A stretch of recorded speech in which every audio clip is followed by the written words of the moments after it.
Bonjour à toutes, bonjour à tous. Bienvenue dans cette présentation Implémentation ERP, qui est la meilleure stratégie pour votre entreprise.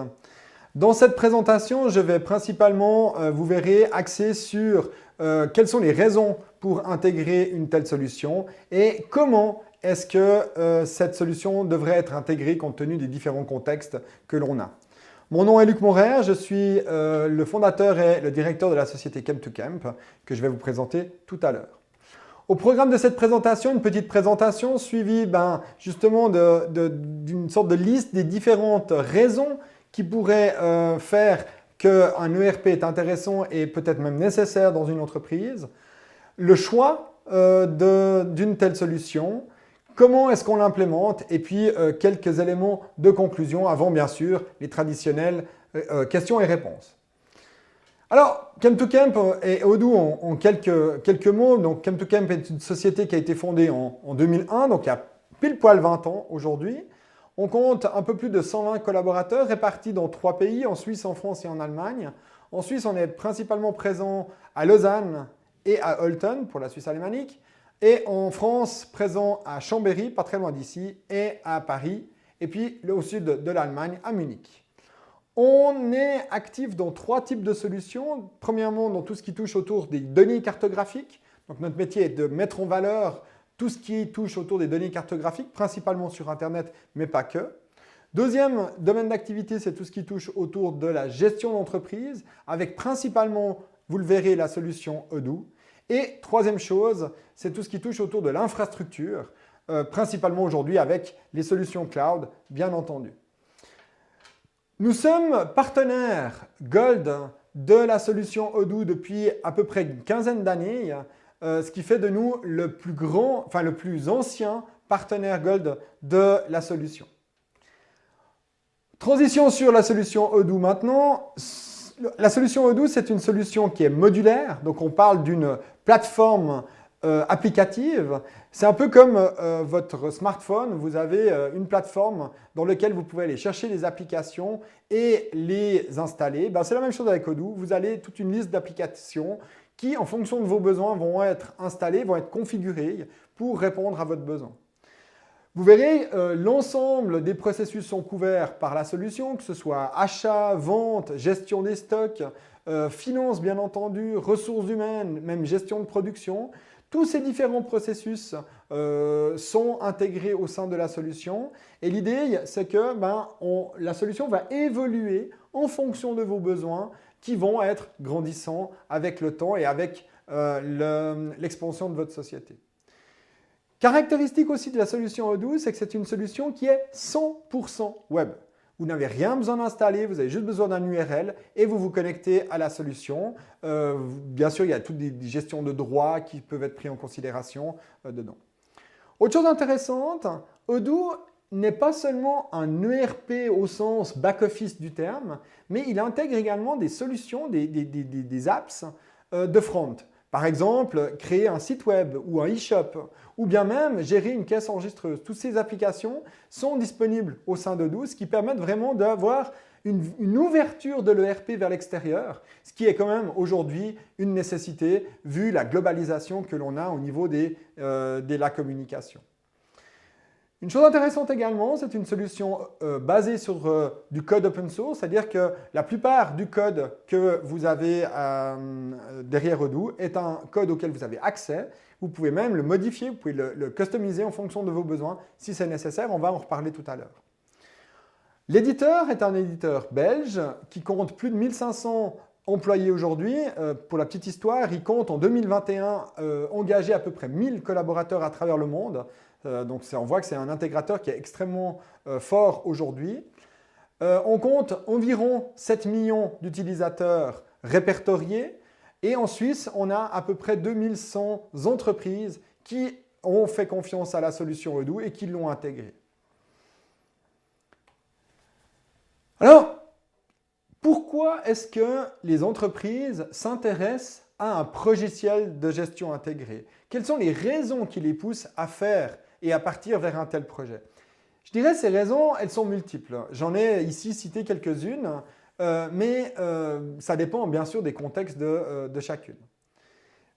Je dirais la raison la principale qui pourrait être citée maintenant, c'est la simplification de l'architecture informatique. On veut avoir une solution qui gère l'ensemble des processus. On sait ce que c'est d'avoir plusieurs applications qui sont plus ou moins connectées, des doublons de saisie, plein de fichiers Excel dans tous les coins, avec les avantages et les inconvénients que ça apporte. Eh ben, l'objectif principal, c'est justement de se dire, on va essayer de remplacer toutes ces petites applications qui sont plus ou moins interconnectées par une seule implication qui, elle, est totalement intégrée.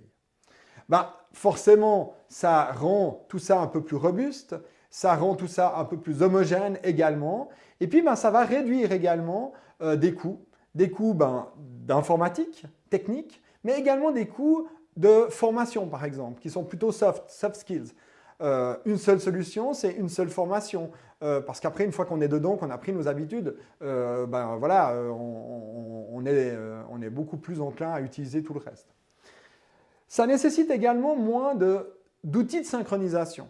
Ces outils de synchronisation sont souvent complexes à gérer, chers à gérer, et puis c'est souvent une faiblesse dans l'architecture informatique, parce que dès qu'un des deux outils ou des trois outils qui sont touchés par ce synchronisateur bouge, le synchronisateur, il faudra certainement l'adapter et puis ça nécessite des coûts qui ne sont pas forcément nécessaires si vous avez une solution intégrée.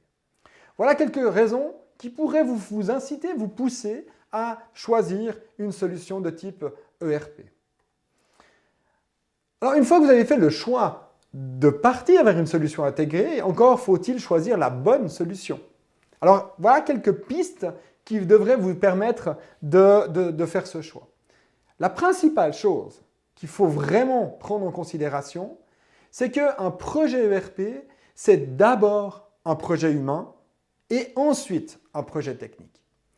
Vous le verrez, mettre en place la solution, ça veut dire changer les habitudes, ça veut dire changer les façons de travailler. Et on le sait bien, l'être humain déteste ce type de changement. Donc forcément, ça implique des conflits, ça implique des risques dans le projet. Et c'est pour ça qu'on dit bien qu'un projet de type ERP, c'est d'abord un projet humain. Et les consultants sont d'abord des coachs qui vont vous aider à faire ce pas et à passer ces changements au mieux. Alors, comment choisir l'outil qui va vous accompagner, qui va faire ce chose? Ce qu'il faut comprendre, c'est que l'outil, ce n'est qu'un élément dans le succès de votre projet. C'est un élément certes important, mais qu'il faut bien comprendre qu'il y a l'outil, il y a ensuite l'équipe externe que vous allez peut-être engager pour vous aider à intégrer cet outil, c'est des consultants, c'est des intégrateurs, mais il y a également la partie interne, mettre en place une bonne équipe. Et c'est ces trois composants qui, s'ils sont réussis, permettront de faire un vrai succès dans votre projet. Alors si on parle de l'outil, le choix de l'outil va dépendre bien sûr de vos besoins. Donc il va falloir faire une liste la plus exhaustive possible de vos besoins sans pourtant rentrer dans une fameuse liste du Père Noël. Avoir une liste du Père Noël avec des centaines, voire des milliers d'éléments qui n'ont pas de priorité entre elles ne sert absolument à rien. On doit se concentrer sur les besoins réellement importants et qu'on puisse comprendre ce qui est important tout de suite et ce qui peut attendre des versions ou des phases suivantes et ce qui peut peut-être se délayer dans le temps. Ensuite, je l'ai dit, il faut mettre en place une équipe interne, premièrement. Une équipe interne qui va suivre ce projet, qui va être motivée, qui va pousser les autres et qui va motiver les autres à avancer dans ce projet-là. Cette équipe, elle doit comprendre le business, c'est important. Elle ne doit pas être averse au changement, d'accord ? Et puis, elle doit être accompagnée d'une vraie volonté de la direction générale pour vraiment aller de l'avant et faire en sorte que ce projet aille. Ensuite, il faut mettre en place un partenariat entre cette fameuse équipe interne et l'intégrateur ou les consultants qui vont vous accompagner pour faire le travail ou une partie du travail. C'est un vrai partenariat. Ce travail, ce n'est pas tout le consultant qui va le faire. Non, c'est les deux. C'est quand on va se comprendre que les choses vont se passer au mieux et qu'on va avancer dans une bonne ambiance de projet. Donc c'est un vrai partenariat. Qui dit partenariat dit respect mutuel. Petit conseil, Éventuellement, organiser quelques workshops de pré-analyse déjà dans la phase initiale du projet. Ça permet à l'intégrateur, au consultant de mieux comprendre votre besoin et de chiffrer peut-être de manière plus correcte votre projet, voire même, dans certains cas, de faire pour des besoins très particuliers ce qu'on appelle des proof of concept, hein, des petits tests de processus qui sont peut-être plus stratégiques et que vous voulez vraiment vous assurer que l'outil y réponde. Ensuite, une chose qui est aussi importante, c'est le choix de l'hébergement. Là aussi, les outils ne permettent pas forcément tous les choix possibles. Vous avez, je dirais, 3 principaux choix à disposition. Vous pouvez faire du full SaaS, c'est-à-dire que vous avez la solution qui est vraiment packagée, qui est assez rigide, mais que vous pouvez aller sur Internet, créer votre compte et puis les configurer, même en grande partie vous-même. Ça, c'est une première typologie d'hébergement ou d'utilisation d'outils. À l'extrême, vous avez les projets ou les implémentations ou les outils qui s'intègrent on-site, sur vraiment vos propres serveurs, votre propre infrastructure. Alors là, il y a des avantages, c'est que c'est votre infrastructure, vous la gérez. En revanche, vous prenez des risques parce que vous n'êtes pas forcément un professionnel de l'hébergement, un professionnel de l'infrastructure. Donc, il y a des risques de sauvegarde, il y a des risques de différents éléments. Et il ne faut pas oublier, votre ERP va détenir vraiment toutes les données stratégiques de votre entreprise. Vous ne pouvez absolument pas vous permettre un jour perdre toutes vos données. Donc, c'est vraiment important de bien comprendre cette problématique-là. Puis, il y a un mix entre les deux. Entre le full SaaS et le on-site, il y a ce qu'on appelle le cloud platform. C'est-à-dire c'est un hébergement qui est géré par une infrastructure professionnelle qui est certes accessible via Internet, qui n'est pas dans vos locaux, mais qui est extrêmement poussé, extrêmement pointu, extrêmement professionnel et sécurisé. Et puis là, vous avez aussi 2 possibilités. Soit c'est une solution mutualisée, donc vous êtes plusieurs sur cette infrastructure, ce qui permet, tout en gardant la robustesse de la solution, de réduire considérablement les coûts. Ou alors, vous avez une solution full private, c'est-à-dire que c'est hébergé dans des solutions cloud, mais elle vous appartient et vous la gérez de manière privée. Voilà, la solution est choisie, vous avez mis en place l'équipe, vous êtes prêt à partir. Maintenant, comment est-ce que cette implémentation va pouvoir se mettre en œuvre? Alors, la première chose qu'il faut comprendre, c'est que cette implémentation va avoir un impact important sur différents éléments. Et en particulier, il faut garder à l'esprit de la vision long terme de cette solution-là. Vous n'allez pas intégrer une solution de gestion d'entreprise intégrée, justement, que pour les 2 ou 3 prochaines années. Non, on va partir sur un projet qui va durer 10, 15, 20 ans, voire même plus. Et donc, on doit vraiment avoir une vision, non pas seulement de l'implémentation, mais également de l'impact de ces choix qu'on va faire dans cette phase d'implémentation sur la maintenance, sur le hosting, sur le support et sur les migrations. Donc, on va avoir une vision du budget qui est beaucoup plus long terme. Deuxième chose qu'il faut comprendre dans cette phase d'implémentation, c'est qu'on doit toujours garder à l'esprit qu'on doit essayer de répondre à 80% de nos besoins. Il ne faut pas chercher à atteindre le 100%. Chercher à atteindre le 100%, ça veut dire faire x4, x5, mais certainement plus votre budget. On va, avec le budget qui a été prévu, essayer d'atteindre 80% des objectifs. Ça veut dire qu'on va devoir faire des choix, on va devoir vraiment se concentrer sur l'essentiel pour résoudre ça. Et ce qui restera, ce sera plus que de gérer des exceptions ou des petits cas particuliers que l'on pourra gérer d'une manière peut-être un peu plus manuelle ou de peut-être un tout petit peu plus, je dirais, artisanale. D'accord ? Ensuite, on doit prendre en considération le change management dans cette phase d'implémentation. Je l'ai parlé, un projet d'intégration, c'est avant tout un projet humain. Eh bien, pour prendre en considération ce change management, il y a 2 éléments. La première chose, c'est de prendre en considération les projets légaux.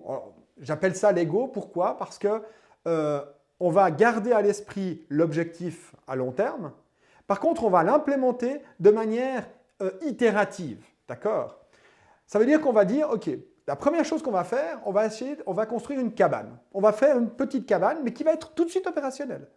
Puis ensuite, on va s'intéresser à rajouter quelques Legos pour construire une maison. Et puis après, on va rajouter encore quelques Lego pour construire une tour ou un château. D'accord? Qui était notre vision long terme. Donc on va vraiment chercher à faire des vraies implémentations utilisables, hein, mais avec des étapes. Un exemple tout bête.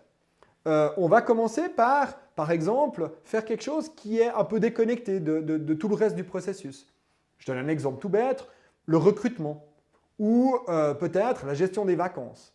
Souvent, c'est fait sur Excel, c'est fait avec des mails, etc. Ben là, on va essayer d'intégrer ces applications dans l'outil et puis les gens vont commencer à l'utiliser, vont commencer à appréhender l'outil, vont le prendre en main.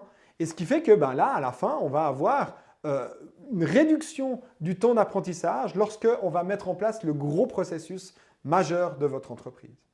C'est ce que j'appelle les projets Lego et c'est fondamental. Il faut essayer d'identifier des petits quick wins comme ça, des petits projets qu'on peut intégrer rapidement mis en production, que l'on va utiliser directement en production. Puis deuxième chose qui est importante, et là c'est plutôt dans la méthodologie d'implémentation, c'est la différence entre des projets de type Waterfalls et des projets de type Agile. Alors il y a un lien avec ce que je viens de dire tout à l'heure avec ces projets Lego. Hein. L'idée de la méthodologie de type Waterfalls, c'est qu'en fait, on va avoir au tout début une grosse phase d'analyse hyper détaillée. On va faire des gros documents de spécification qui vont vraiment aller dans le détail de A à Z. Et c'est ensuite, sur la base de ce document-là, que le consultant, l'intégrateur, va faire tout le travail et va, à un moment donné, être arrivé avec la solution toute faite que vous allez pouvoir tester en une seule fois.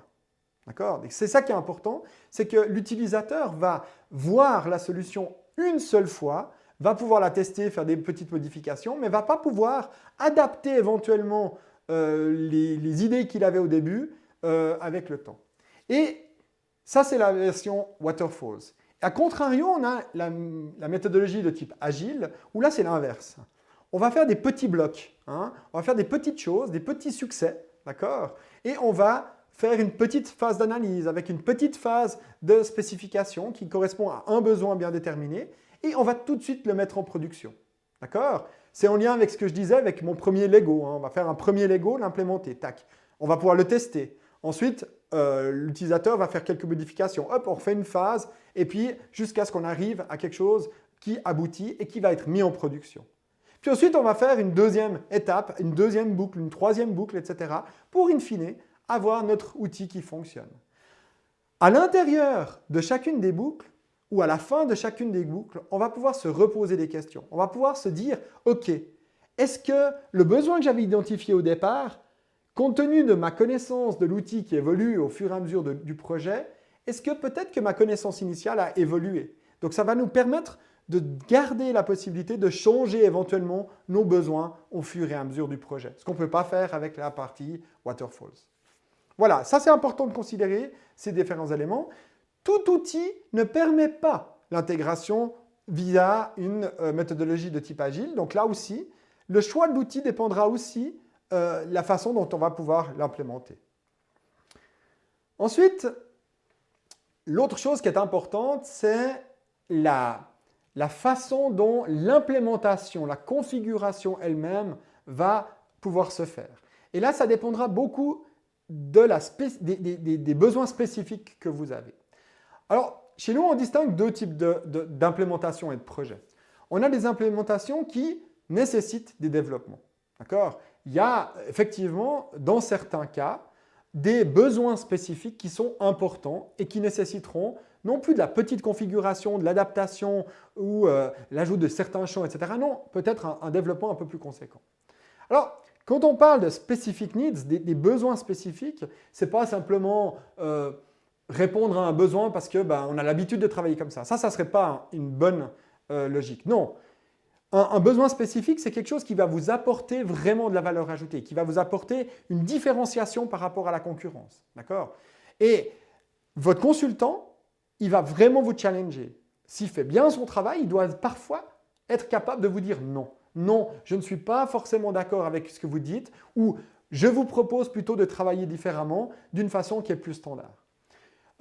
Ça ne veut pas dire qu'un projet spécifique est mauvais, sauf qu'on doit essayer autant faire se peut de limiter au maximum ces projets spécifiques pour la simple et bonne raison que ce spécifique va avoir sur le long terme des conséquences financières qui peuvent être relativement coûteuses. Je parle en termes de migration, je parle en termes de maintenance. Tous ces ajouts supplémentaires vont avoir un coût sur le long terme. En revanche, c'est assez intéressant parce que ce type de projets sont un peu plus taillés pour répondre vraiment à vos besoins. C'est l'outil qui va plus s'adapter à vos processus et pas l'inverse. Et puis, si vous voulez garder des connecteurs avec d'autres applications, c'est typiquement ce type de projet que l'on va faire. Deuxième typologie de projet qui n'est pas meilleure ou moins bien que l'autre, c'est juste différent, c'est justement des projets qui ne nécessitent pas ou très très peu de développement. C'est ce qu'on appelle chez nous, Camp to Camp, les Smart Camp. Les projets de type Smart Camp, c'est des projets où on va vraiment être concentré sur des besoins standards, qui ne nécessitent pas de développement. On va chercher en fait, autant faire se peut, à utiliser le maximum de fonctionnalités offertes en standard par l'outil. Même des besoins que vous n'auriez pas imaginés. Je parlais tout à l'heure de gérer vos vacances, je parlais de gérer peut-être le recrutement. Peut-être qu'au départ, vous n'aviez pas ce besoin-là. Mais c'est à disposition, donc on va l'utiliser. On va très vite le mettre en place et puis utiliser ça. Et ça, tout de suite des quick wins. Ensuite, ce typologie de projet, comme ça nécessite peu de développement, c'est souvent des projets plus rapides. Parce que là, le consultant, il a une grosse autonomie. Il peut aller customiser rapidement l'outil, il peut vous montrer rapidement les choses. C'est quelque chose qui est beaucoup plus réactif que si on doit passer par une phase de développement. C'est souvent aussi des projets qui sont du coup un peu moins chers. Non seulement moins chers dans l'implémentation en soi, mais surtout moins chers dans le long terme. Parce que les migrations sont plus faciles, parce que la maintenance coûte moins cher également, le support aussi est beaucoup plus facile, donc vous allez vraiment avoir un impact sur le long terme. Donc c'est pour ça que c'est important de bien vouloir faire ça. En revanche, ça nécessite un compromis. Un compromis entre un processus dont j'ai l'habitude de travailler et que j'utilise tous les jours, et une fonctionnalité standard qui peut-être ne fonctionne pas tout à fait comme vous avez l'habitude. Donc on doit, à un moment donné, certainement, travailler sur les processus, adapter légèrement les processus, mais vous verrez que sur le long terme, c'est un exercice qui est vraiment, vraiment intéressant. Ce qu'il faut en revanche comprendre, c'est que ce type d'implémentation de type Smart Camp n'est pas forcément adapté à toutes les solutions. Il y a certains logiciels qui ne permettent pas d'être aussi flexibles en termes d'adaptation, etc. Donc, vous serez peut-être dans certains cas obligé de faire du développement. C'est pour ça que de bien comprendre cette typologie de projet permet aussi de se poser des questions sur le logiciel à proprement parler. Voilà, j'arrive au terme de cette présentation. Une petite conclusion peut-être pour terminer. Je répète, un projet ERP, c'est avant tout un projet humain. Il faut le comprendre, ça influence vraiment toute la suite. Le succès d'un tel projet, c'est le partenariat entre un outil, entre une équipe interne et entre un intégrateur. La loi de Pareto, on va chercher à résoudre, à mettre en place, à acter 80% de vos besoins et on ne va pas chercher à absolument répondre à 100% de vos besoins parce que là, vous allez faire exploser vos budgets. Et ensuite, on doit chercher à adapter l'implémentation, à adapter le mode de fonctionnement en fonction de ce que vous allez faire. Et votre choix de dire on va être spécifique ou on va être plutôt standard va influencer ce mode d'implémentation. Voilà, merci à toutes et à tous pour votre participation. Je vous donne rendez-vous sur www.camtocam.com/odoo pour plus d'informations sur la solution Odoo ou sur les services que l'on peut vous aider à mettre en place. N'hésitez pas à prendre contact avec nous si vous avez la moindre question. On est là pour ça. Merci à toutes, merci à tous. Très bonne fin de journée. Au revoir.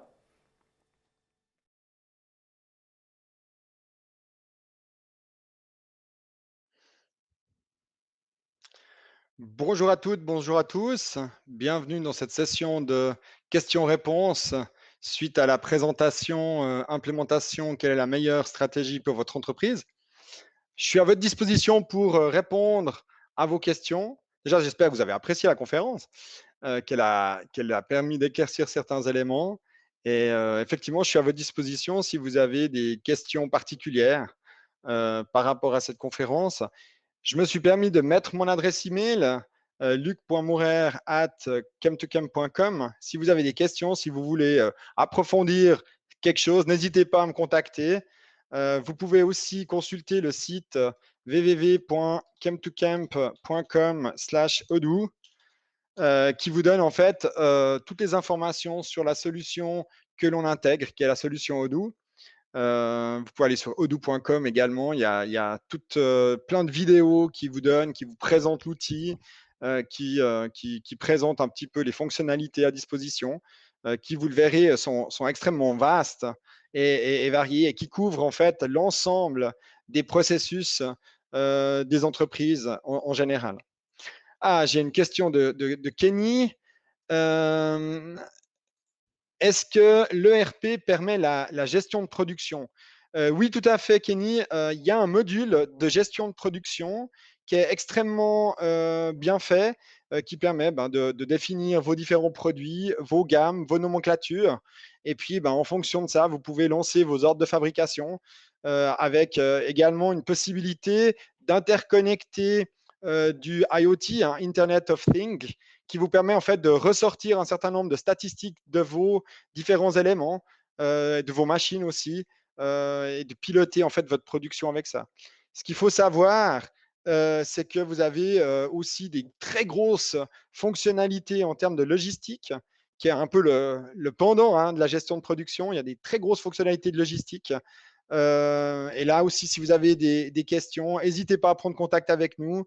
On peut vous présenter aussi des cas pratiques pour aller voir des clients qui ont mis en place des solutions de ce type. Donc oui, tout à fait, Kenny, il y a des solutions de gestion de production et n'hésitez pas à nous contacter pour avoir plus d'informations. En général, donc, on intègre la solution Odoo vers des clients en fait de toute taille, hein. Ça peut être des clients de tout petits clients, de 1 à 2, 3 même personnes. Et là, on va travailler vers la méthodologie SmartCamp, hein, que je vous ai présentée dans la conférence. Donc, on va chercher à utiliser l'outil standard out of the box en utilisant les outils mis à disposition par Odoo. Et puis, après, ça permet les migrations de la solution de manière extrêmement transparente. Et il y a un rapport qualité-coût. Et comme je l'ai mis dans la conférence, hein, réfléchissons sur le très long terme. Et ça, c'est vraiment intéressant. Puis après, on a des très grosses implémentations de plusieurs centaines de collaborateurs, avec aussi peut-être moins de collaborateurs, mais des particularités fonctionnelles très, très poussées. Donc voilà, on a les différents éléments. Un domaine dans lequel on a été très actif, c'est le domaine du e-commerce. Le domaine du e-commerce est quand même quelque chose de particulier. Vous avez soit des personnes qui font du e-commerce sur le côté, donc ils essayent de faire du e-commerce, ou ils commencent, ils débutent dans le e-commerce, donc ils ont des besoins très simples. Et là, les solutions de Odoo sont extrêmement poussées. Il y a vraiment un système de e-commerce à l'intérieur de Odoo. Et là aussi, on est au pur standard. Ou alors, on a un pur player du e-commerce. Citons par exemple Coca, hein, que vous connaissez certainement, qui est vraiment un pur player e-commerce. Puis là, il y a des outils front de e-commerce, soit qui ont été développés, comme le cas de Coca, soit qui sont issus du marché, avec Magento, PrestaShop et autres. Et là, on a des systèmes d'interconnexion entre ces outils et Odoo. Donc voilà, on a été vraiment très, très actifs dans ces domaines-là et c'est des solutions assez intéressantes avec des volumétries vraiment importantes, hein, parce que là, on parle de plusieurs centaines, voire milliers de commandes par jour.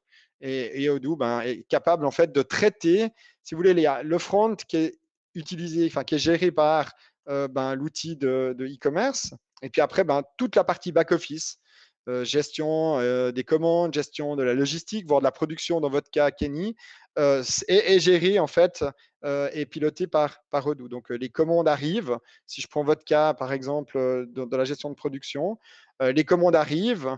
On a géré en fait un catalogue produit. Ces produits, on va pouvoir mettre dedans les différents éléments de gamme, nomenclature.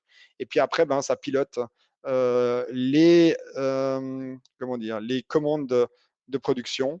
Et puis après, ben, les approvisionnements avec des règles de min-max, voire des règles plus compliquées, etc. Ok, question intéressante de la part de Kenny à nouveau. Quels sont les principaux avantages par rapport à d'autres ERP tels que ProConcept? Alors, euh, je ne vais pas faire un exemple particulier avec ProConcept parce que je ne connais pas forcément toute la solution. Je dirais en général, ce qu'on voit comme avantage avec Odoo et d'autres outils, c'est l'ergonomie et la simplicité en fait d'utilisation. Si vous avez l'occasion d'aller sur odoo.com, voire aller sur demo.odoo.com, vous verrez l'ergonomie est extrêmement facile, elle est extrêmement fluide. On est basé sur des technologies qui sont extrêmement modernes. Étant donné que c'est une solution qui est basée sur des solutions open source, on est extrêmement réactif en termes de fonctionnalités et de techniques. Donc, on a des outils beaucoup plus modernes et beaucoup plus rapides à mettre en place. Un autre point qui est extrêmement important, c'est l'interconnexion de Odoo avec les autres systèmes. Aujourd'hui, il faut arrêter de penser que l'ERP seul va gérer votre entreprise. Un ERP doit être ouvert vers les autres, vers d'autres systèmes également. Et là, Odoo offre des très, très grosses performances en termes d'interconnexion avec les systèmes. Je parlais avant des systèmes IoT, hein, mais donc on peut travailler avec des machines. Je donne un exemple, piloter en fait un stock avec des systèmes de stock automatique, hein, c'est un exemple parmi d'autres, hein, ou piloter des CNC ou des choses comme ça. Donc c'est vrai que c'est extrêmement intéressant de pouvoir s'interconnecter. Donc voilà un tout petit peu quelques éléments que je peux citer. N'oublions pas, Odoo à la base est un code source ouvert, ce qui fait qu'en fait vous y avez accès. Ça aussi c'est quelque chose d'extrêmement important. Donc même si on essaye de l'éviter, mais si tout à coup il y a des particularités de votre métier qui sont stratégiques et que vous aimeriez développer, ben, on est capable de le faire et ça c'est extrêmement intéressant. Ce qui fait que derrière, étant donné que c'est une solution ouverte, on a une communauté extrêmement active.